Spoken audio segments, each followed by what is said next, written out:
시오노 나나미의 로마인 이야기란 책 10번째 책에 보면 이런 이야기가 나옵니다. 중국은 나라를 지키기 위하여 3, 4천 마일 이상의 만리장성을 쌓았다. 그러나 그렇게 크고 웅장한 만리장성이 자기들의 나라를 지켜주지 못했다. 이와 반면에 로마는 개방을 위하여 10만 마일 이상 도로를 닦았다. 여기에 고대 중국 사람들과 로마 사람들의 의식의 차이가 있음을 지적하고 있습니다. 로마는 도로를 만들고 그 교통수단을 이용하여 문화를 발전시킨 미래지향적인 의식 구조를 가졌고, 그리고 또 이집트 사람들은 죽은 사람들을 위하여 수십만 명의 사람들을 동원하여 많은 재장을 투정하여 피라미드를 거대하게 만들었는데, 로마의 정치가 플리니우스는 이런 이야기했습니다. 피라미드는 헛된 일이며 왕의 권력을 과시하려는 참으로 어리석은 일에 불과하다. 길을 닦아 미래를 준비하고 문명을 발전시킨 로마 사람들의 시각으로 볼 때 죽은 사람의 무덤을 그렇게 크게 만들어 국가의 에너지를 낭비하는 것은 어리석은 일이라고 생각했습니다. 여러분, 이 세상에는 어리석은 삶의 스타일이 있고 지혜로운 삶의 스타일이 있습니다. 우리 성실장로교회 성도들은 모두 지혜로운 성도들이 되기를 간절히 바랍니다. 오늘 사도행전 15장입니다. 우리가 사도행전 1장부터 생각했는데 오늘은 이제 15장인데요. 15장은 예루살렘 공회, 예루살렘 회의를 설명하고 있습니다. 오늘날로 말하면은 노회와 총회의 모임입니다. 오늘 본문에 보니까 노회 내지 총회가 모여서 많은 토론과 논쟁이 있었다. 디베이트, 디스커션, 이 많은 토론과 논쟁이 있었는데 이 회의의 의장은 야고보입니다. 이 회의를 이끌어가는 야고보의 모습을 통해서 우리 지혜로운 삶의 모습이 어떤지를 성경이 가르쳐주는데요. 초대교회에 큰 문제가 생겼는데 이 문제를 야고보가 지혜롭게 잘 처리하는 과정이 바로 사도행전 15장에 나타나고 있습니다. 여러분, 우리 모두 지혜로운 삶을 살아야 할 텐데 구체적으로 그러면 어떻게 해야만 지혜로운 삶을 살 것인가? 오늘 이 본문 말씀을 통해서 몇 가지 생각했습니다. 첫째로, 지혜로운 사람은 상대방의 말을 끝까지 잘 듣습니다. 야고보는 예수님의 동생이었고 예루살렘 교회의 지도자였고 예루살렘 공의회의 회장이었습니다. 중요한 것은 끝까지 다른 사람들의 말을 잘 들을 줄 아는 인내의 사람이었습니다. 1차 세계 선교 여행을 마치고 이제 바울과 바나바는 자기를 파송한 안디옥 교회로 돌아와서 선교 보고를 합니다.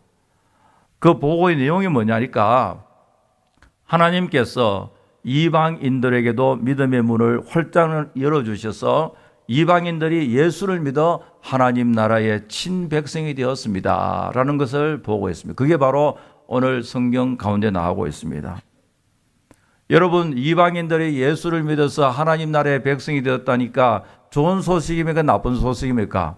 좋은 소식이죠. 할렐루야 하면서 찬양해야 될 텐데, 그러나 안디옥 교회는요 그렇지 못한 사람들이 있습니다. 유대인들이 반발이 났습니다. 1절에도 나오지만 유대인들은 예수를 믿는다 할지라도 율법을 지켜야 하고 그 율법 가운데 이방인들은 다 할례를 받아야 구원을 받는다라고 그렇게 이야기했습니다. 그러니까 교회에서 바울과 바나바와 이 유대인 크리스찬들이 충돌이 될 수밖에 없죠. 그래서 성경에 보니까 이 문제 때문에 안디옥 교회에 많은 변론과 다툼과 분쟁이 일어났습니다. 자, 이렇게 되자 안디옥 교회 자체 내에서 이 문제를 해결할 수가 없어요. 워낙 반대가 심하고 서로 갈등이 심합니다. 그래서 안디옥 교회 결정을 한 이 문제를 바울과 바나바와 교회 몇몇 사람을 대표로 파송하여서 예루살렘 교회에 보내 예루살렘 교회를 하여금 이 문제를 해결하도록 하자라고 하는 것이 오늘 본문에 나오고 있습니다. 이것은 오늘날로 말하면은 지교회에서 문제가 생기면은 서로 해결할 수가 없습니다. 그래서 상회인 노예나 총회에 올려버려서 그 교회 문제를 해결하자와 똑같습니다. 여러분, 이것을 볼 때 교회가 independent church, 독립교회로 있는 것은 별로 바람직하지 못하고요. 교회는 상회, 노예나 총회가 있어야 함을 암시적으로 오늘 이 본문에서 보여주고 있습니다. 자, 그래서 안디옥 교회에서 이 문제가 해결되지 아니하니까 그 당시에 기독교회 총본부인 예루살렘 교회로 보내서 이 문제를 해결하도록 했는데요. 여러분, 예루살렘 교회는 유대인들이 많습니까? 이방인들이 많습니까? 다 유대인이죠. 그렇잖아요. 12사도들 다 유대인이고 또 그 당시 예루살렘에 교회가 생긴 지 얼마 안 됐는데 거의 다 유대인이었습니다.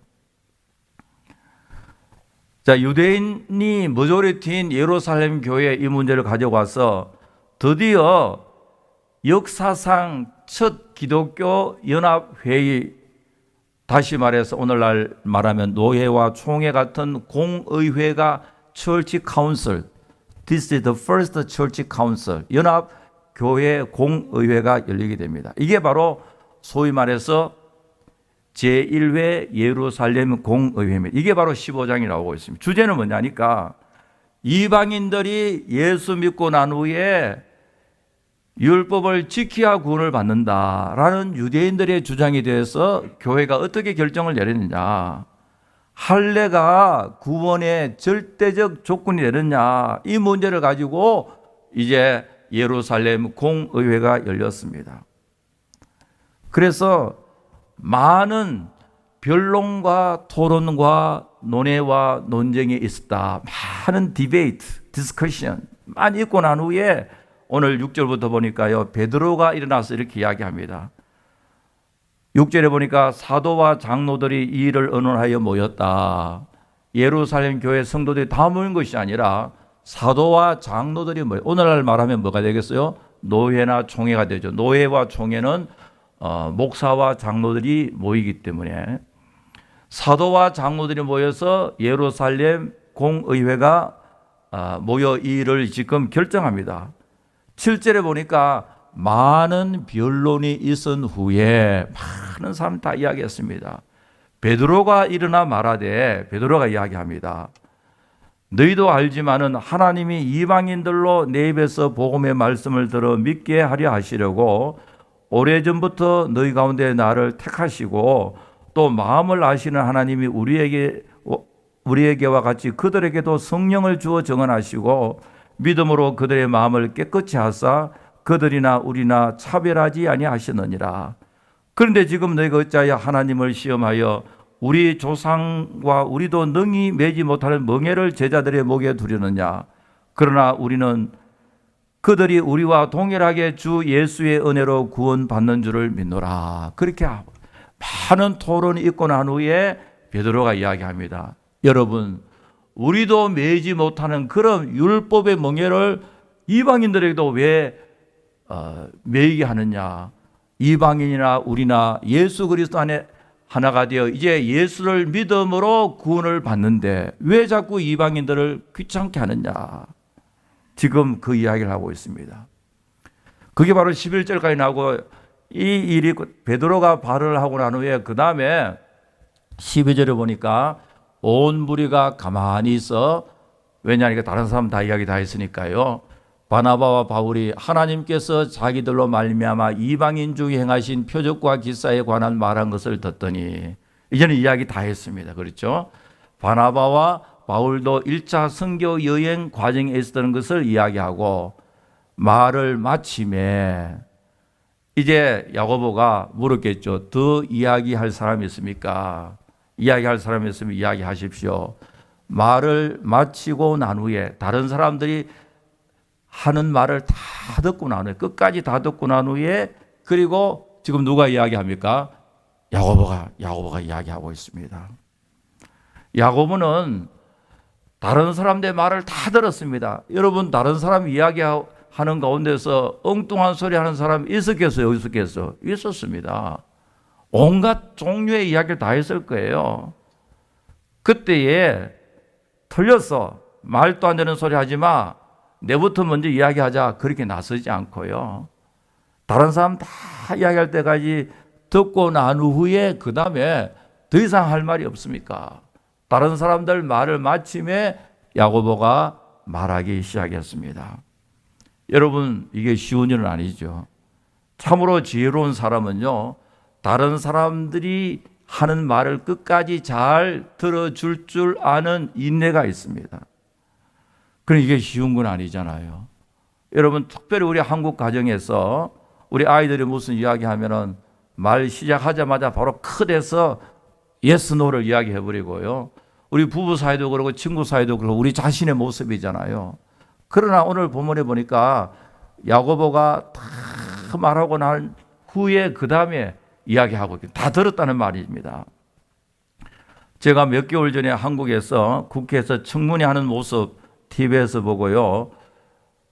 좀 이상하다. 왜냐하니까 청문회를 한다면은 사람들을, 바쁜 사람들 불러가지고 그 사람의 이야기를 듣기 위해서 불렀잖아요. 그런데 국회의원들은요, 청문회 사람 불러서 한두 마디 말하면요, 호통을 치고 삿대질을 하고 욕을 하고요, 말을 못하게 막 자기가 다 이야기해버려요. 그러면 부르지를 말죠. 사람, 바쁜 사람 불러놓고 그 사람 말은 안 듣고요, 한두 이야기하면 자기 마음에 안 드는 이야기하면은 막 손가락 쥐고 호통치고 때로는 욕설도 하고요. 우리 한국을 대표하는, 국민의 대표하는 사람들이 저 정도밖에 되지 아니할까. 오늘 이 사건은 지금부터 언제까지 있습니까? 2000년 전이에요. 2000년 전에 있었던 야고보의 모습과 비교하면은 어떤 사람이 더 민주적인 사람입니까? 여러분 알아서 하세요. 미국에도요, C-SPAN이란 채널이 있습니다. Cable Satellite Public Affairs Network. 여기 보면은 하루 종일 국회에 청문회 한 내용이에요. 미국 국회는요, 국정조사 그런 게 없기 때문에요. 우리 한국에는 있잖아요. 우리 한국은 국정조사라기 청문회 그렇지만 미국은 국정조사라는 게 없습니다. 그렇지만 문제가 있으면 anytime 불러가지고 청문회를 하거든요. 그렇게 다 나옵니다. 거기 보면요. 소리치는 사람 없어요. 그리고 묻는 국회의원 레스토 말을 적게 하고 그 사람을 이것이 오기까지 한 이유는 뭐냐면 그 사람의 말을 듣기 위해서 왔는데 윽박지르고, 만약에 미국에서 국회의원이요, 지금 TV에서 채널에서 그 C-SPAN 채널 나오는데 막 소리치고 삿대질하고 욕하면 그 사람은 미국의 정치계에서 아웃입니다. 더 이상 발을 못 붙입니다. 여러분, 우리가 개인적으로도 그렇고요, 또 가정에서도 그렇고 우리가 살면서 참으로 중요한 것은 상대방의 이야기를 다 듣고 난 후에 그 다음에 우리 이야기하는 그것이 바로 지혜로운 삶 가운데 하나입니다. 말을 마침에 야고보가 지금 대답하고 있는데요. 여러분, 상대방의 말을 끝까지 참고 기다릴 줄 아는 사람이잖아요. 다른 사람의 말을 끝까지 참고 기다리고 인내하는 그 교육을 어릴 때부터 시켜야 되는데 우리는 이 점에 많은 부족한 점이 있습니다. 말하는데 조금만 틀리면 막 크대가지고 막 호통을 쳐버리면은 상대방 이야기하고 싶은 마음이 있겠어요? 없겠어요? 없죠. 저라도 안 할 것 같아요. 그 웨인 뮬러라는 분이요, 마음의 유산 Legacy of Heart라는 책을 통해서 이런 이야기합니다. 우리 모두는 어린 시절에 받은 상처를 안고 한평생 살아간다. 그러면서 부족과 풍요라는 주제를 다루면서 인간은 어릴 때부터 모든 것이 부족하다는 잠재의식 속에 그렇게 교육을 받고 자란다 이거예요. 그래서 나중에 아이들이 잘했는데도 더 잘해라, 더 잘해, 더 뭐 끝이 없다 이거죠. 한 번도 풍족함을 누리지 못한다. 이런 상처를 갖고 산다고 하고 있습니다. 평생 내 잔이 넘치나이라는 그런 하나님 은혜의 풍성함에 대해서 고백하지 못하고 늘 부족하다. 나는 뭔가 모르게 더 많이 more and more 이런 의식 속에 산다고 이야기하고 있습니다. 그래서 이 오병이어의 기적을 이야기하면서 이 팔머란 분이 이런 이야기합니다. 제자들은 이 assumption of scarcity라는 부족의 원칙으로 봤다. 다시 말해서 한 아이가 갖고 있는 보리떡 5개, 물고기 2마리 이게 이 많은 사람에게 되겠느냐? 부족하다. 제자들은 오병이어의 그 보리떡 5개, 물고기를 바라보고 주님 부족합니다. 늘 부족합니다. 그렇게 부족의 원칙으로서 그것을 바라봤고 예수님은 보리떡 5개, 물고기를 가지고 풍족하다. More than enough. Sufficient. 충분하다는 충분의 원리를 가지고 바라봤다. 여기에 같은 사건인데요. 제자들은 부족의 원칙을 가지고 부족의 의식을 가지고 이 사건을 대하고 있고 예수님은 풍족의 원칙을 가지고 이 사건을 대했다. 그렇게 이야기하는데요. 예수 그리스도 안에 성도들은 언제나 내 잔이 넘치나이라는 풍족의 원칙을 가지고 모든 사건을 대해야 한다는 것을 강조하고 있습니다. 여러분, 인간관계에 있어서도요. 부족의 원칙을 가지고 늘 바라보면요. 항상 비판할 수밖에 없습니다. 왜 너는 못하느냐? 여러분, 가까운 사람끼리 나중에 원수가 된 이유가 뭐예요? 처음에는 다 잘하는 줄 아는데 사람이 흠이 다 있잖아요. 나중에 가면요. 왜 없는가? 왜 부족한가? 나중에 가서는요. 당신의 친정집이 어떻고 할아버지 집이 없고 조상 대대까지 왜 부족한데 그렇게 나온다면 그 부족의 원칙으로서 모든 것을 바라는 사람은 나중에 불행할 수밖에 없습니다. 지혜로운 사람은요. 풍족의 원칙, 예수 그리스도 안에서 내가 풍족하다. 예수 그리스도 안에서 내게 능력 주시는 자 안에서 내가 모든 것을 할 수 있다. 이 풍족의 원칙으로 사는 사람이 지혜로운 사람이고 참된 크리스찬임을 믿으시기 바랍니다. 이 폴 미어라는 사람이에요. 기독교 교육학자 가운데 한 사람인데요. 성공을 유산으로 남기는 법, Unlock Your Legacy, 25 Keys for Success라는 이 책에서 이런 이야기하고 있습니다. 우리가 우리 2세들, 3세들에게 성공의 유산을 남겨야 된다. 여러분 자녀에게 성공의 유산을 남기를 원합니까? 아무도 없어요? 성공의 유산을 남기를 원합니까? 아멘. 우리가 성공의 유산 남겨야 되잖아요. 그러면서 이런 이야기합니다. 마음의 성공의 유산이 뭐냐? Attitude of gratitude. 늘 감사하는 그 유산을 남겨라. 여러분 자녀들이요. 언제나 하나님 감사합니다. 부모님 감사합니다. 여러분 오늘은 무슨 주일입니까? 어린이 주일. 이 다음 주일은 뭐예요? 무슨 주일입니까? 바로 알아야 돼요. Mother's Day예요. 아버지는 좀 빠져요. 지금은요. Father's Day 따로 있습니다. 한국은 어버이 주일이지만 미국은요. 5월 둘째 주일은 Mother's Day입니다. 그러니까 이 다음 주일은 무슨 주일입니까? 엄마 주일, 엄마예요. 아빠는 나중에 Father's Day 따로 있으니까요. 어릴 때부터요. Legacy of Heart. 마음의 유산은 뭐냐니까 Gratitude. 항상 하나님 감사합니다. 부모님께 감사합니다. 형제 자매들에게서도요. Sister, brothers 감사합니다. 이렇게 살아야 되잖아요. 여러분 만약에 자기가 돈 많이 벌고 세상에 출세했다 할지라도요. 하나님께도 감사하지 않고 부모님도 외면해버리고 형제 자매들도 감사하는 마음이 없고 서로 원수로 살면 그게 아무리 부자라도 그게 무슨 성이 있겠어요. 그리고 그 다음에 행동의 유산. 행동의 유산은 integrity, 정직을 말하고 있습니다. 여러분 정직하지 못하면 나중에 다 무너집니다. 그러니까 마음의 유산은 뭐라 그랬어요? 감사예요. 감사. 행동의 유산은 뭡니까? 정직. 정직하게 살아라. 정직하게 살아라. 그 다음에는 가치관의 유산은요, 우리는 모든 것 청직이다. 나의 것이 아니다. 우리 한국에서 제일 부자인 이건희 씨가요, 그 재산이 뭐 수조가 되는지 수십조가 되는지 알 수가 없어요. 또 알 필요 없고요. 그 많은 재산이 자기 이름으로 되어 있지만은 지금 코마 상태인데 그거와 상관이 없고요. 그 많은 돈 누가 쓸지 그건 알 수가 없습니다. 누가 쓸지. 저는 이민 목회하면서요, 그런 분 여러 사람 봤습니다. 열심히 일하고 난 후에 그 좋은 집들, 그 재산요, 다른 사람이 다 즐기고 있더라고요. 여러분들이 가지고 있는 생명까지도 하나님 소유임을 믿으시기 바랍니다. 이 가치관, 하나님 소유다. 자, 복습합니다. 그러면요, 우리가 물려줄 유산, 마음의 유산이 뭐예요? 감사합니다. 하나님께 감사하고, 부모님께 감사하고, 친구에게 감사하고요. 그리고 행동의 유산은 뭡니까? 정직하라.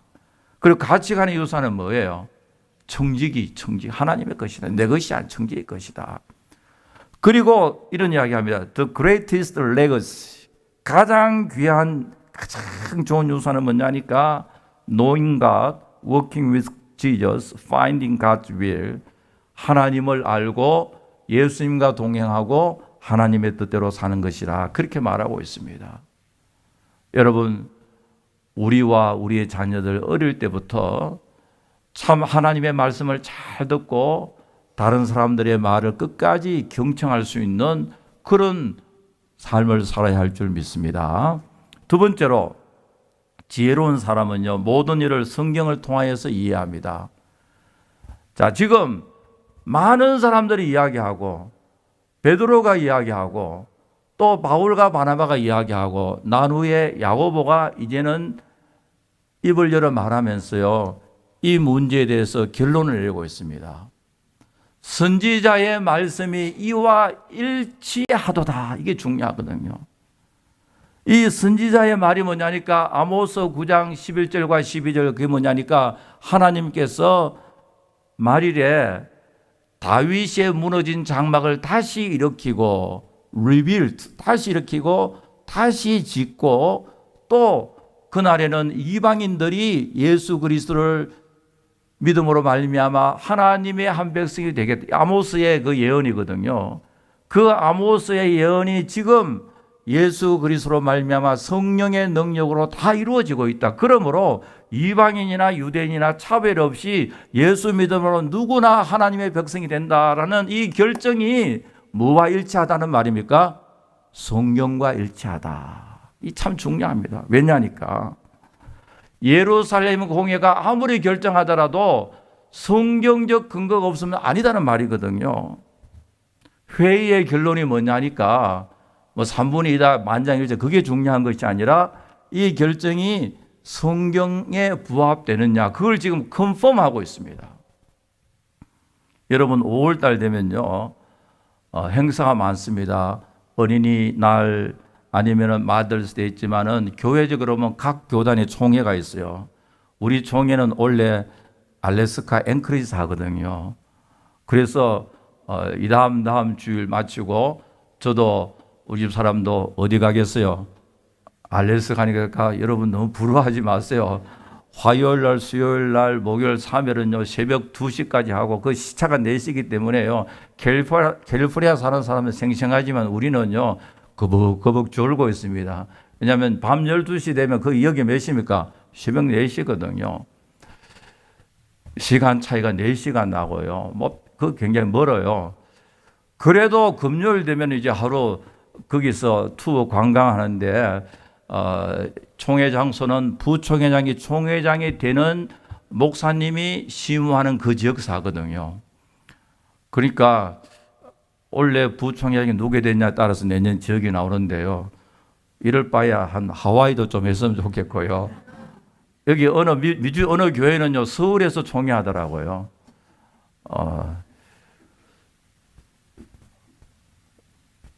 그런데 여러분, 제가 앵커리지 간다고 해가지고 뭐 많이 구경한다고 생각하시고 갔다 와서 묻지 마세요. 저는 여행하는 거 별로 안 좋아해요. 그저 이제 그 단체로 가니까 어디 한번 뭐 한나절 왔다 갔다 할 텐데 앵커리지 알고 싶으면은 웹사이트 찾는 게 훨씬 좋습니다. 총회에서 많은 결정을 하는데요. 지금 뭐 미국 총회, 한국 총회 다 이제 5월 달에 많이 하는데 중요한 것은 총회에서 결정한 것이 하나님 앞에 일치하느냐, 그게 중요한 겁니다. 원래 제일 핫 이슈가 뭐냐니까 UMC에서요 동성애 문제가 나오고 있거든요. 그런데요 PCU에서는 이미 결정을 해버렸습니다. 아무리 머조리티에서 수많은 목사 장로들이 결정을 했다 할지라도 성경적으로 보면 노 하면 그 결정은 하나님 앞에서는 뭡니까? 무효예요. 선지자의 말씀이 이와 일치하도다. 이게 뭐냐니까 야고보가요 우리 예루살렘 이 공의회에서 결정한 것이 성경에 있는 말씀과 맞다는 말이잖아요. 이게 너무너무 중요합니다. 지금 우리 한국교회에서요 성차별 반대의 의안을 가지고 막 다투고 국가에서 그러는데요, 어느 대통령 후보는 찬성하고 반대하고 막 있는데 여러분 잘 아셔야 됩니다. 성차별은 이 말이 뭐냐니까 쉽게 말하면 동성애를 찬성하고 성전환도 찬성하고 성의 문제는 알아서 하도록 놔두자 이거거든요. 여러분 하나님께서 천지 창조하실 때 남자와 여자로 창조하셨다고요. 성경은 한 남자와 한 여자가 연합하여 하는 가정을, 그게 하나님의 뜻이고 성경에 변치 않는 원리요 규례인데 총회에서 모여가지고요 그것을 어겨버리고 만장일치 결정하더라도 성경이 그것을 바라볼 때 노라 하면 그 무효입니다. 무효요.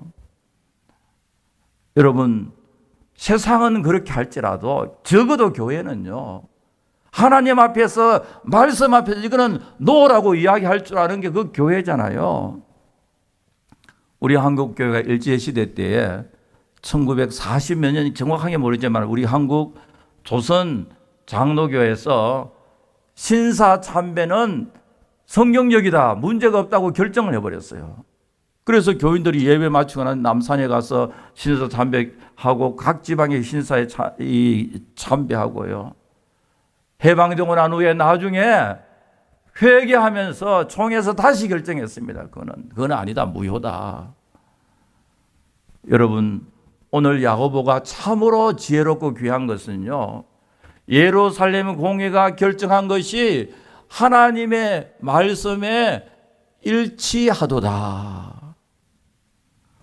우리 장로교회가 신앙 고백한 웨스트민스터 Confession of Faith라고 해 신앙 고백 한 6년 동안 영국의 런던 그 웨스트민스터 애비에서 모여 목사님 장로님 모여서 결정했는데 한 문장 결정하고 이 문장 회의에 통과하고 이것이 성경적이냐 레퍼런스를 다 물었어. 한 번은 어느 이제 신앙 고백 내용이 나오는데요 성경적 근거가 없어가지고 그 회의에서 거절했습니다. 통과 안 시켜서. 왜냐하니까 성경적 근거를 갖고 오라.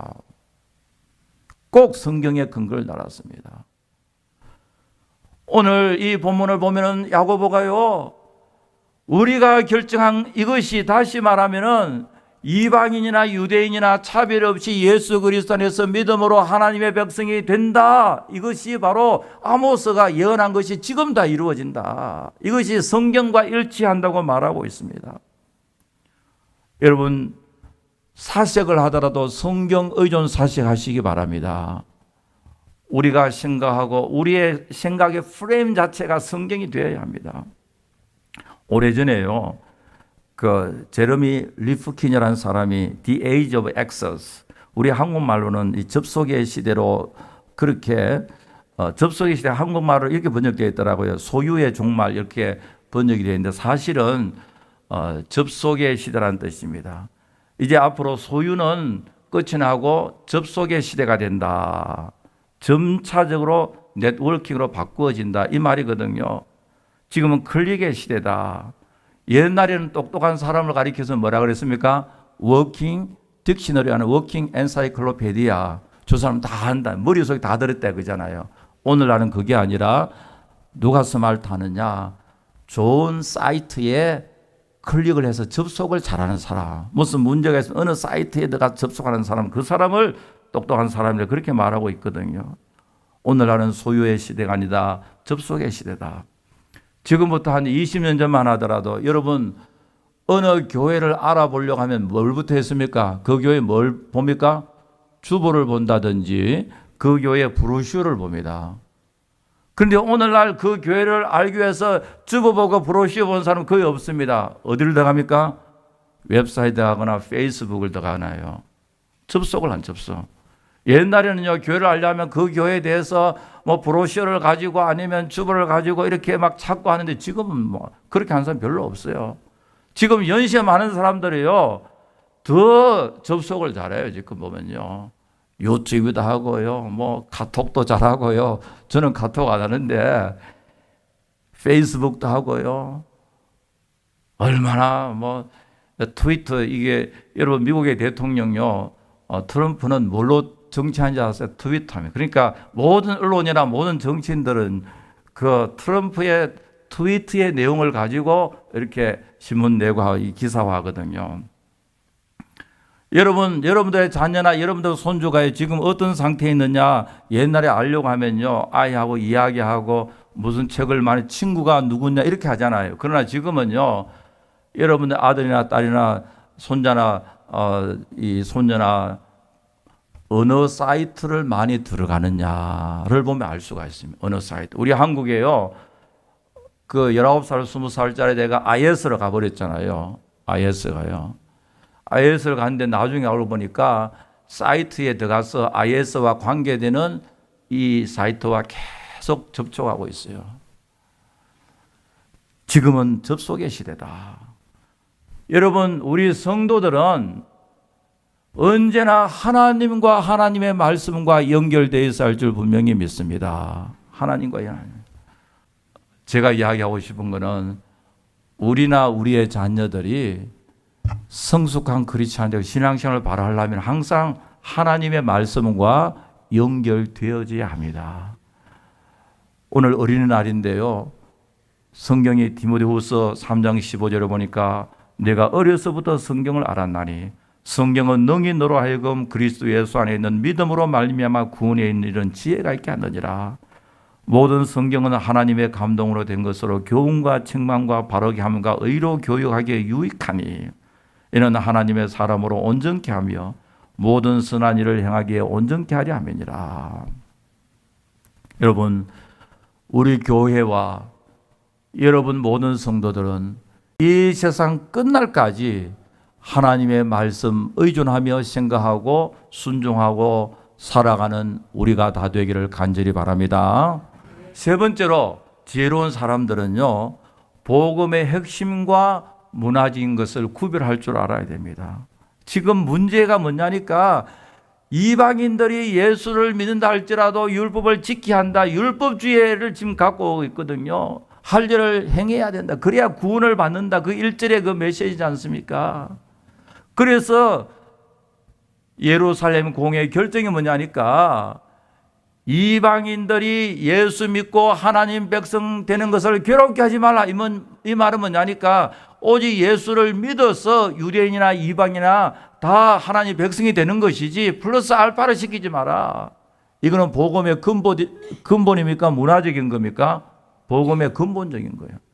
복음의 근본적인 것은요, 언체인지블, 변하지 않습니다. 그러나 문화는 항상 변합니다. 한국 문화 다르고 미국 문화 다르고요. 여러분, 제가 몇 번 말씀드렸지만은 제가 아주 어릴 때 교회에 큰 문제가 나서 당회가 모였어요. 막 치리해야 되는 거 뭐냐니까 어떻게 여자들이 교회 오면서 바지를 입고 오느냐, 어떻게 찬양대 앉아서 얼굴에 화장을 하고 하느냐, 막 교회가 난리 났습니다. 그런데 시간이 흐르니까요, 그렇게 말하던 어르신의 딸 며느리가요, 청바지를 입고 교회 오더라고요. 얼굴에 화장을 더 진하게 하고 오더라고요. 그래서 제가 중학교 때 이런 일이 있었습니다. 우리 시골 교회에서 막 논쟁이 벌어지냐니까 어떻게 하나님 앞에 예의 없게 의자에 앉아서 예배드리느냐. 교회 의자 놓는 문제를 가지고요, 의자는 안 된다. 예배드릴 때는 꿇어 앉아서 겸손하게 예배를 드려야지. 어떻게 의자에 앉았느냐. 그거 가지고요. 1년 넘게 교회가 싸웠어요. 그래서 나중에 나겠어 안 나겠어요? 놓으니까 누가 제일 잘하는가요? 그 반대하는 사람들 제일 잘한 자가 가서 이렇게 앉아서 예배 드리더라고요. 여러분 70년대만 하도록 한국에서요. 교회에서 기타 치면서 찬양하면은 어른들이요 막 어떻게 교회를 했어요? 교회가 타락했다. 어떻게 기타를 치느냐? 그런데요. 나중에 그분들의 아들들이 기타리스트 돼가요. 드럼까지 막 칩니다. 지금요. 여러분 하나님의 진리는 이터널 변치 않습니다. unchangeable 하면 그 문화는요. changeable culture. 문화는 항상 변합니다.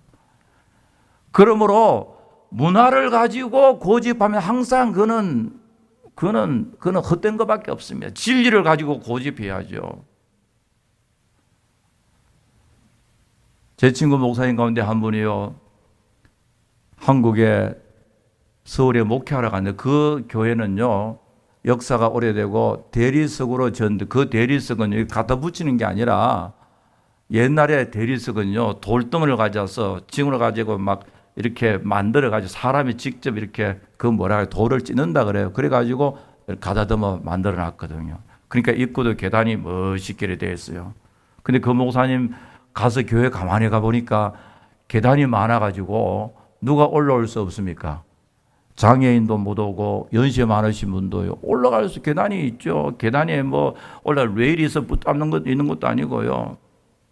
그래가지고 목사님이 당회를 다 소집해갔어요.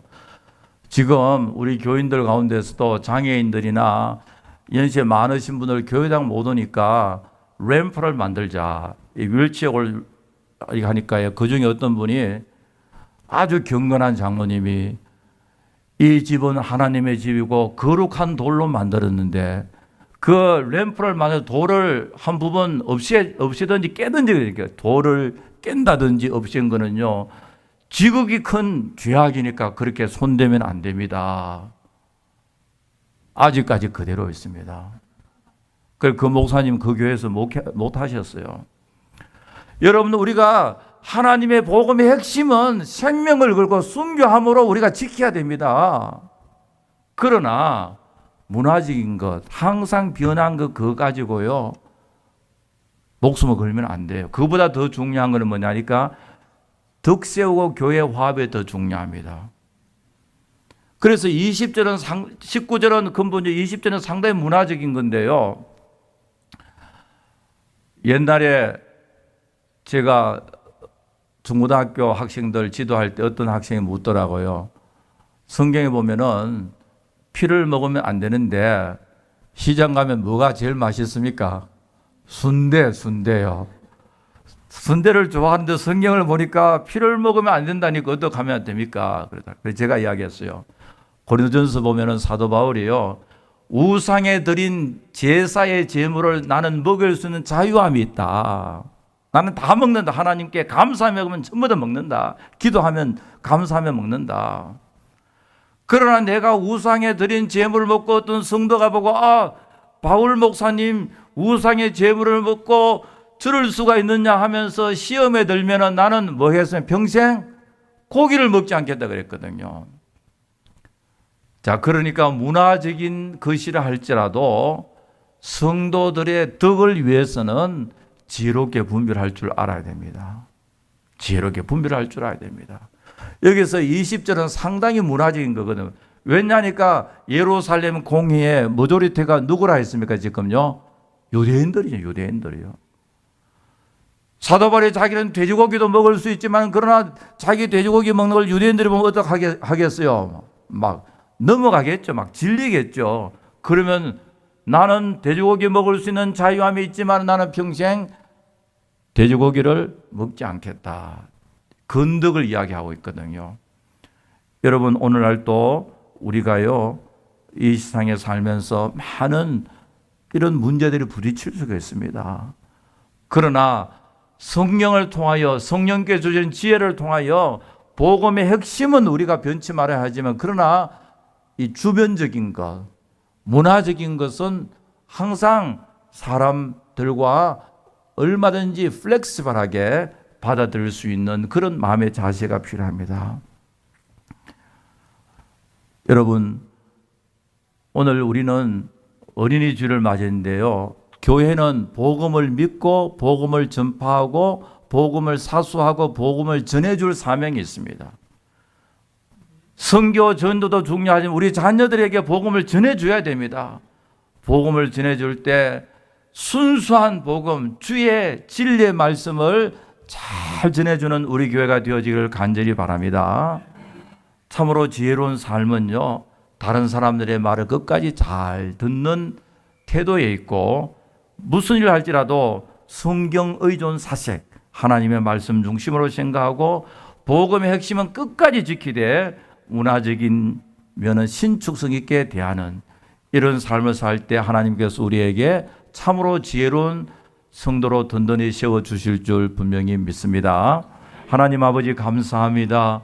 오늘도 저희들이 하나님 앞에 나왔습니다. 저희들 남은 삶 참으로 지혜로운 삶을 살아갈 수 있도록 주의 성령께서 인도하여 주시옵소서.